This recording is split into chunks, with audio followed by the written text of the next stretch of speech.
నమస్కారం అండి. మనం ఇప్పుడు పవని నిర్మలా ప్రభావతి గారు రచించిన 'కొత్త ఇల్లు' అనే కథను విందామా? ఏమిటి పార్వతి, ఏం చేస్తున్నావు? 5 నిమిషాలుగా వంటగది గుమ్మం దగ్గర నిల్చుని తదేకంగా చూస్తున్నాడు విశ్వం. చాట్లో బియ్యంలోని బెడ్డలు ఏరుతోందనుకున్నాడు కానీ ఆ పని కాదు ఆమె చెయ్యటం. బియ్యం మీద ఓ పెద్ద సున్నా చుట్టింది వేలుతో. ఆ సున్నాలో అడ్డు గీతలు, నిలువు గీతలు చిన్న చిన్న గళ్ళలా వేస్తోంది. తన ఉనికిని కూడా గమనించలేనంతగా తదేకంగా దృష్టి సారించి ఉంది ఆ గళ్ళ మీద. ఇక ఉండబట్టలేక అడిగేశాడు. త్రుళ్ళిపడి తలెత్తి చూసింది పార్వతి. భర్త అడిగిన ప్రశ్న ఏమిటో, అతగాడు ఎప్పుడు ఆఫీస్ నుంచి ఇంటికొచ్చాడో బోధపడలేదు. నువ్వేదో బొమ్మలు గీస్తావని, అఫ్కోర్స్ అవి ఫలానా బొమ్మలని తెలియదనుకో. మన పెళ్ళికి ముందు మీ అన్నయ్య నాతో అన్నాడనుకో.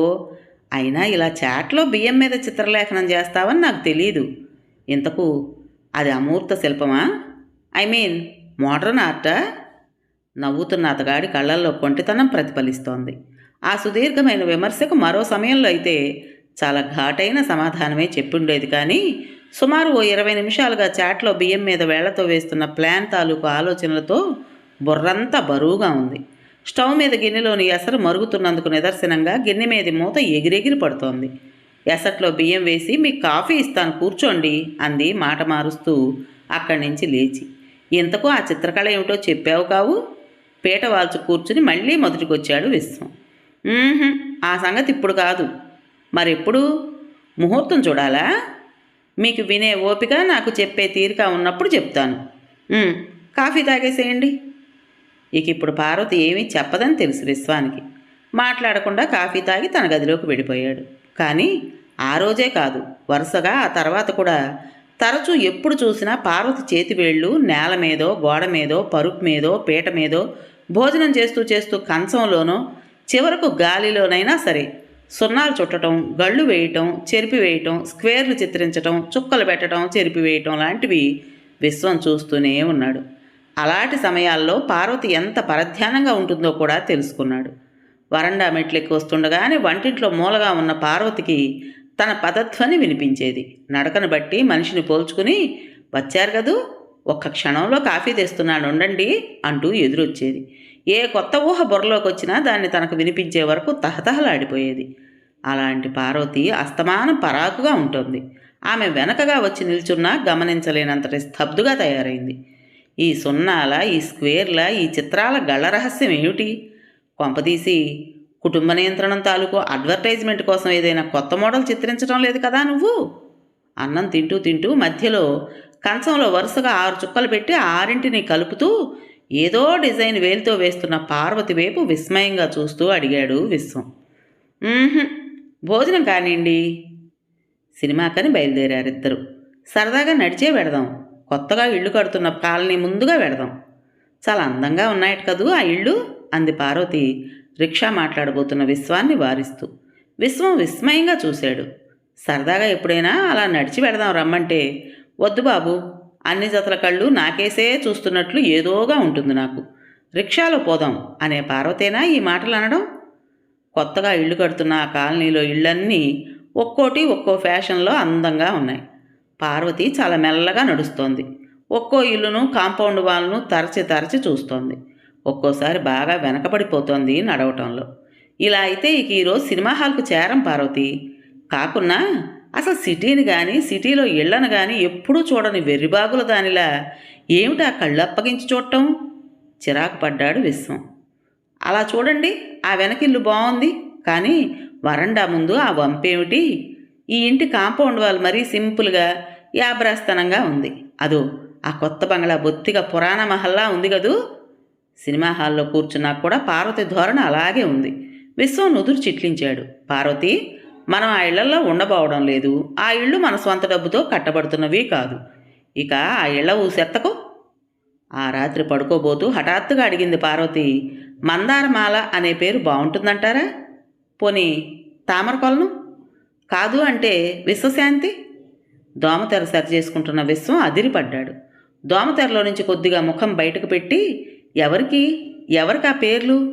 అసలు ఆ పేర్లేమిటి? కొంపతీసి నువ్వు కానీ? అతగాడి కళ్ళల్లోని సందేహాలు పసిగట్టిన పార్వతి పక్కున నవ్వింది. ఏం భయం లేదులేండి, అదేం కాదు. అసలు ఆ పేర్లలో మీకేది నచ్చింది? ఏదీ నచ్చలేదు. ఇంతకు పక్కింటి వెంకాయమ్మ మనవరాలిక, ఎదురింటి బుజ్జబ్బాయి గారి మనవడికా ఆ పేర్ల సెలక్షన్? నాతో అంటే అన్నావు కానీ ఎవరితోనూ అనకు, నవ్విపోతారు. ఊరికే పోరు, నిన్ను కిల్పాక్లో చేర్చమని సలహా ఇచ్చి మరీ పోతారు. పార్వతి చిన్నపుచ్చుకుంది. నాకు మందారమాల కానీ విశ్వశాంతి కానీ కావాలి. ఆ పేర్లే బాగున్నాయి. సరే, మరో 5 ఏళ్ళు పోయాక మనకు పుట్టబోయే అబ్బాయి పేరు మందారమాలారావు అని, ఆ తర్వాత మరో 5 ఏళ్లకు పుట్టబోయే అమ్మాయి పేరు తామర అనో కొలనకుమారి అనో పెడదాం. హఠాత్తుగా విశ్వం గొంతులో ఆర్ద్రత ధ్వనించింది. పార్వతి, నీకేమైందో నాకు అర్థం కావడం లేదు.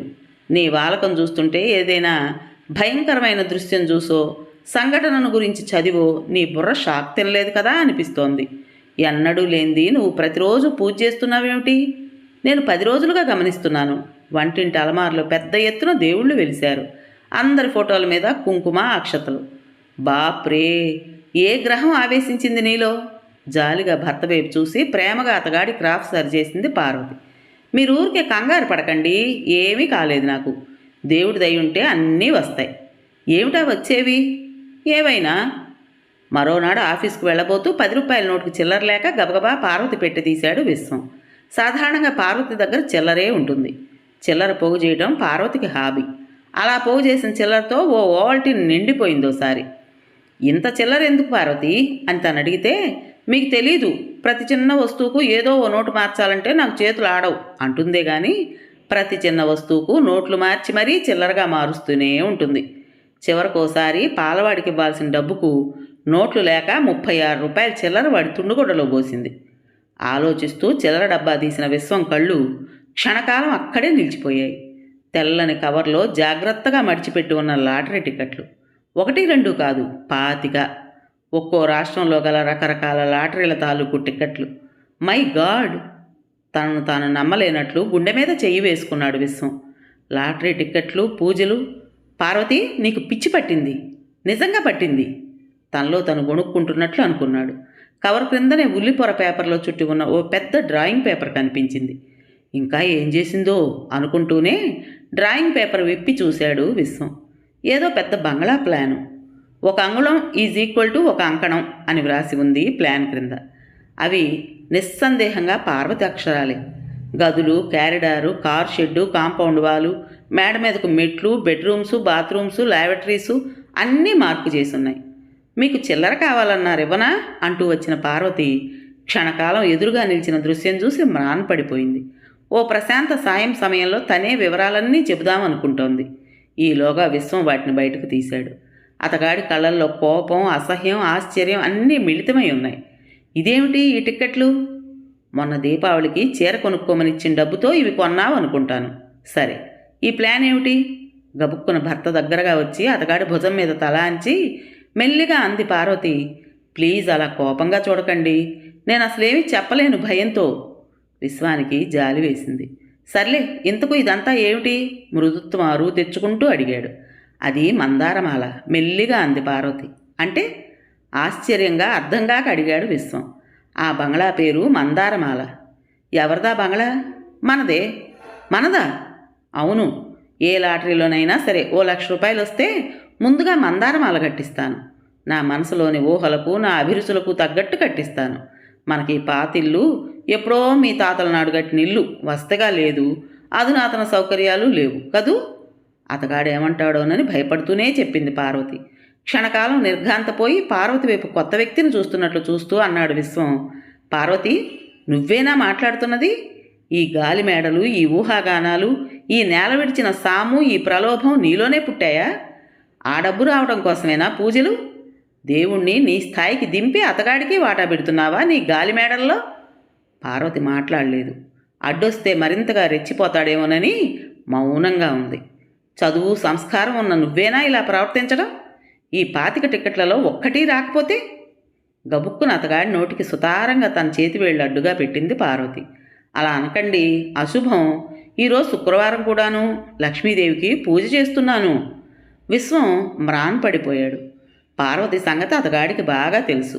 ఆమె ఒక నిర్ణయం తీసుకుంటే మరి దానికి తిరుగులేదు. మౌనంగా తన నిర్ణయాన్ని అమలు జరుపుకుంటుంది. సరే, నీ ఇష్టం. కానీ ఇది వ్యసనంగా మారితే మాత్రం నువ్వే నష్టపోతావు. విసురుగా బయటకు వచ్చేశాడు విశ్వం. పార్వతి నవ్వుకుంది. ఈ మగాళ్ళు ఎప్పుడూ ఇంతే, అతి వాస్తవంగా ఆలోచించి అనవసరంగా భయపడుతుంటారు. 25 టికెట్లలో ఒక్కటైనా ప్రైజ్ గెలుచుకోదా?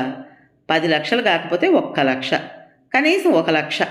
ఈ ఇల్లు తమ స్వంతదే కావచ్చు, కానీ బొత్తిగా పురాతన పద్ధతిలో కట్టబడింది. బెడ్రూమ్లో మొరటగా ఉండే గచ్చు నేల, ముతక గోడలు, బెడ్రూమ్ పక్కనే బాత్రూమ్ ఉండి తీరాలని ఆ రోజుల్లోని పెద్దలకేం తెలుసు? పోనీ హాలు ఓ తీరుగా ఉందా? ఆ పిచ్చి కిటికీలు, వంటిల్లు, రామరామ, ఓ డజన్ మంది ఎక్కి కూర్చోడానికి వీలుగా చుట్టూరా చెక్కల తలుపుల అల్మారాలు. దేవుడా, ఇలాంటి పిచ్చింట్లో తను కాబట్టి కాపురం చేస్తోంది. మీకేమండి సొంత ఇల్లుంది, అద్దె కొంపలాగచాట్లు లేవు అంటారు చాలామంది తన ఫ్రెండ్స్. కానీ పిచ్చి పిచ్చిగా ఉన్న ఈ కొంపలో కంటే తనకు అద్దె కొంపలోనే హాయి అనిపిస్తుంది. కొత్త ఇల్లు, కొత్త ఫ్యాషను. ఆయన గారు అలానే చిందులు దొక్కని. రేపు కొత్త ఇల్లు కట్టించాక, మందారమాల అని నామకరణం చేశాక విశాలమైన బెడ్రూమ్సు, చక్కటి పెద్ద హాలు, ముచ్చటైన డైనింగ్ హాలు, పెద్ద కిచెను, మేడ మీద విశాలమైన గదులు, చుట్టూరా కొత్త ఫ్యాషన్లో కాంపౌండ్ వాలు చూసి మురిసి మూర్ఛపోరు. సుమారు 3 నెలలు పార్వతి అలాగే తీయటి ఆలోచనల్లో తేలిపోతూనే ఉంది. విశ్వం మాత్రం కొత్త ఇల్లు గురించి లేనిపోని కామెంట్స్ ఏమీ చేయలేదు. కానీ అప్పుడప్పుడు వ్యంగ్యంగా, పోనీ పార్వతి, మందారమాల కంటే విశ్వశాంతే బాగుంటుందేమో అనేవాడు. పార్వతి కళ్ళల్లో ఎరుపు జీరలు చూసి, పోన్లే నాకెందుకు, కొత్త ఇల్లు కట్టించేది నువ్వు, నీకే పేరు నచ్చితే అదే పెడదాం అనేస్తున్నాడు. అన్ని లాటరీల ఫలితాలు అన్ని పేపర్లలో వరుసగా రావడం మొదలెట్టాయి. పరీక్షా ఫలితాల కంటే ఎక్కువ ఆసక్తితో ఒక్కో టిక్కెట్ నంబరు చేతపట్టుకుని పేపర్ చూస్తోంది పార్వతి. నెల రోజులు గిర్రును తిరిగిపోయాయి. ఆఖరి టికెట్ ఫలితం కూడా తేలిపోయింది. ఒక్కో రోజు గడిచే కొద్దీ ఒక్కో రకంగా పార్వతిలో నిరాశ, నిస్పృహ హెచ్చిపోయాయి. చివరి రోజు ఇక ఆపుకోలేక బోర్న ఏడ్చేసింది. పెద్ద జబ్బు చేసి లంకణాలు చేసిన దానిలా అయిపోయింది. అలా కుమిలిపోతున్న పార్వతిని చూస్తున్న కొద్దీ విశ్వంలో జాలి ముంచుకొచ్చింది. పార్వతి, బాధపడకు, నేను ముందే చెప్పాను. విశ్వం మాటలు పూర్తి కాకముందే దెబ్బతిన్న కోడెత్రాచులా లేచింది పార్వతి. మీకిప్పుడు సంతోషంగా ఉందా? మీ మాటే నెగ్గిందని గర్వంగా ఉందా? దుఃఖంతో ఆమె కంఠం గాద్గదికమైపోయింది. విశ్వం మృదువుగా ఆమె భుజం మీద చేతులు వేశాడు. పిచ్చి పార్వతి, ఇన్నేళ్ల సాహచర్యంలో నా గురించి నువ్వు తెలుసుకుంది ఇంతేనా? పార్వతి మాట్లాడలేదు. ఈ లాటరీలు ఇదో వ్యసనం పార్వతి. మరోసారి ప్రైజ్ వస్తుందంటూ మనిషిని ప్రలోభ పెట్టేస్తాయి. జోదరి మనస్తత్వాన్ని పెంచుతాయి. దాంతో పగటి కలలు ఎక్కువై కర్తవ్యం విస్మరిస్తాడు మనిషి. నువ్వే చూడు, ఈ 3 నెలలుగా నువ్వేదో ఊహాలోకంలోనే బ్రతుకుతున్నావు. ఆ రాబోయే డబ్బుతో కట్టబోయే బంగళాలో కాలక్షేపం చేస్తున్నావు. అందుకు ఎన్ని బంగళాల ప్లాన్లు నీ బుర్రలో మెదిలాయి. గాలిలో కూడా నీ చేతి వేళ్లు ఇంటి నమూనానే తయారు చేస్తూ ఉన్నాయి. ఈ ఉన్న ఇంటి మీద అసహ్యం కలగజేశాయి. ఆలు లేదు, చూలు లేదన్నట్టు చేతిలో డబ్బు లేకున్నా ఇంటి పేరు నిర్ణయించే స్థితికి వచ్చావు. ఇంటి చుట్టూరా నాటే మొక్కల గురించి ఆలోచించావు. అందుకోసం నువ్వు మరో మెట్టు దిగజారావు కాదు? విశ్వం క్షణకాలం ఆగాడు. పార్వతి విస్ఫారిత నేత్రాలతో అతగాడి వైపు చూస్తోంది. మమతకు మించిన దైవం, మానవత్వాన్ని మించిన దైవత్వం, మానవ సేవను మించిన పూజ మరొకటి లేదనేదానివి. కానీ డబ్బు కోసం, డబ్బు రావాలనే కోరిక కోసం నువ్వు పూజలు మొదలెట్టావు. దేవుడికి ఆశలు చూపావు. మంత్రాలతో, స్తోత్రాలతో దేవుడా అంటూ దేవిరిస్తున్నావు. ఇంతకు మించిన ఆత్మవంచన, ఇంతకు మించిన నైతిక పతనం మరోటి ఉంటుందా? వద్దు, ఇంకా ఇంకేమీ చెప్పొద్దు. తన మీద తనకే రేగిన కోపంతో గట్టిగా అరిచింది పార్వతి. నో, ఇంకేమీ చెప్పను మృదువుగా అంటూ పార్వతి చుట్టూరా చేతులు వేశాడు విశ్వం. కొన్ని క్షణాలు గడిచాయి. పార్వతి, ఇలా చూడు. ఆమె చెవి దగ్గరగా అతగాడి మృదుమధుర కంఠస్వరం కువకువలాడింది. పార్వతి మెల్లిగా తలెత్తి భర్త కళ్ళల్లోకి చూసింది. ఆమె అరమోడుపు కన్నుల్లో కొండంత సిగ్గు గూడు కట్టుకునుంది. సిగ్గుపడకు, సిగ్గుపడాల్సిందేమీ లేదు ఇందులో. ఒక్కోసారి మనిషి కోరికలు మనిషిని అలా వెర్రితనంలోకి లాగేస్తాయి. చూడు పార్వతి, ఈ నా ఛాతి నీ మందారమాల కాదు. ఈ నా బాహుపరిధిలో నువ్వు ఊహించుకునే ఆ అందమైన కొత్త ఇంటిలోని హాయి లేదు. నాకు మాత్రం నీ ఎదలో ఇలా తలదాచుకుంటే చాలు, కోటి విశ్వశాంతులు కనిపిస్తాయి. కొన్ని కోట్ల తామర కొలంల హాయి లభిస్తుంది. కొన్ని వేల కొత్త ఇళ్ళు కట్టిన ఆనందం పొందుతాను. నాకు ఈ నిండు ఇల్లు చాలు, ఈ పాత ఇల్లు చాలు. ఆమె చేతులు అప్రయత్నంగా అతగాడి చుట్టూరా పెనవేసుకుపోయాయి. ఇరువురి గుండెల్లోనూ మందారమాలలు ఊగుతున్నాయి. కోటి తామరలు విచ్చుకున్నాయి. కోటాను కోట్ల శాంతి కిరణాలు కాంతి కిరణాల్లా వ్యాపించాయి. కథ పేరు కొత్త ఇల్లు. రచించిన వారు పవని నిర్మలా ప్రభావతి గారు. విన్నారు కదండి. మరి ఈ కథ మీకు నచ్చిందా? ఖచ్చితంగా నచ్చే ఉంటుంది అనుకుంటున్నాను. నచ్చినట్టయితే లైక్ చేసి మరో నలుగురికి షేర్ చేయండి. అలాగే కొత్త వాళ్ళు కనుక మన ఛానల్ని చూస్తున్నట్లయితే తప్పకుండా సబ్స్క్రైబ్ చేసుకోండి.